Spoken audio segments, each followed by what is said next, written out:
Hello বন্ধুরা, আশা করি আপনারা সবাই ভালো আছেন। আমি আজকে আপনাদের কাছে নতুন একটি ভিডিও নিয়ে আসলাম। সেটা হচ্ছে আমাদের বহরমপুরের কাছে কাশিমবাজার বলে একটা জায়গা আছে, সেইখানে বাবা পাতালেশ্বরের শিব মন্দির। এই শিব মন্দির খুব জাগ্রত। অবশ্য আমি এই কথাটা বারবারই বলি, বাবা ভোলানাথকে ঘরে বসেও ডাকা যায়, কিন্তু এই মন্দির না দেখলে আবার আমাদের মন শান্তিও হয় না। তাই আমি শিব পুজোর দিন আপনাদেরকে এখানে নিয়ে আসিনি, কারণ এখানে প্রচণ্ড ভিড়। আর যেহেতু এবার চতুর্দশী রাত্রি 8টা 10-এ লেগেছে, মানে অসম্ভব ভিড়। এখানে কোনো রকম ভিডিও করার স্কোপই পাওয়া যায়নি। তাই জন্য আমি এই 4-5 দিন পরে মন্দিরে আসলাম আপনাদেরকে এই পাতালেশ্বর মন্দির দর্শন করানোর জন্য। এই পাতালেশ্বর মন্দিরের গেটে আমি ঢুকে গেছি। দুই দিকে মাঠে অসম্ভব মানে দুর্দান্ত দেখতে, এবং লাইটিং দিয়েছে এবার। আর এই মন্দিরের সবথেকে ঐতিহ্যপূর্ণ হচ্ছে শিবরাত্রির পর 10 দিন ব্যাপী এখানে অনুষ্ঠান হয়। নানা রকম কীর্তন, বাউল, সে এক অপূর্ব মানে পরিবেশ, অপূর্ব সুন্দর। এখানে এসে মন একদম শান্তিতে ভরে যায়। কিন্তু আমাদের তো উপায় থাকে না। এই যে একজন ইনি এসে আমাকে এখন বললেন একটা টিপ পড়ো, তাই আমি এনার কাছ থেকে পড়লাম। সুন্দরভাবে মানে খুব সুন্দরভাবে আমাকে এই টিপটা পরিয়ে দিয়েছে।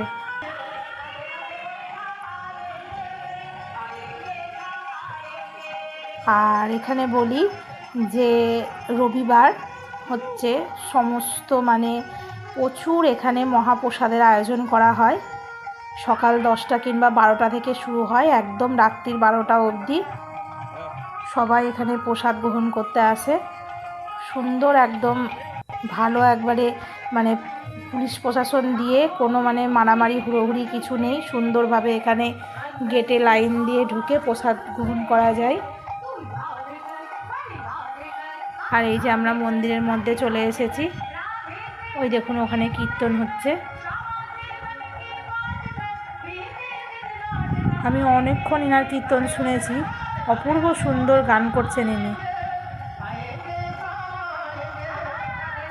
মনে হচ্ছে বসে কিছুক্ষণ দেখি, কিন্তু উপায় নেই। ছেলে ওদিকে কম্পিউটারে আছে, আমি আর ওর বাবা এসেছি, বাড়ি ফিরে যেতে হবে। এই যে এখানে পাতালেশ্বর উৎসব বলে এখানে একটা বাবা ভোলানাথের বড় করে ব্যানার দেওয়া আছে। কি দারুণ দেখুন মূর্তিটা, অপূর্ব সুন্দর। আর এই যে এটা হচ্ছে মেন মন্দির, পাতালেশ্বরের গর্ভগৃহ। ফুল দিয়ে মানে দুর্দান্ত সাজায়, প্রত্যেকবার দুর্দান্ত সাজায়।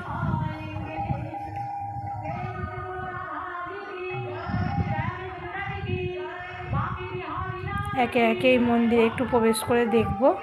আগে ওর বাবা ঢুকেছে, তারপর ওর বাবা আসলে আবার আমি যাব।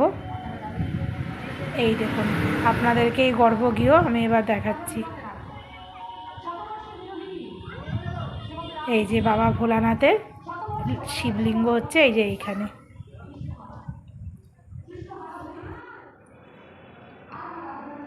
ফাঁকায় ফাঁকায় এসেছি, মন শান্তি করে দর্শন করলাম।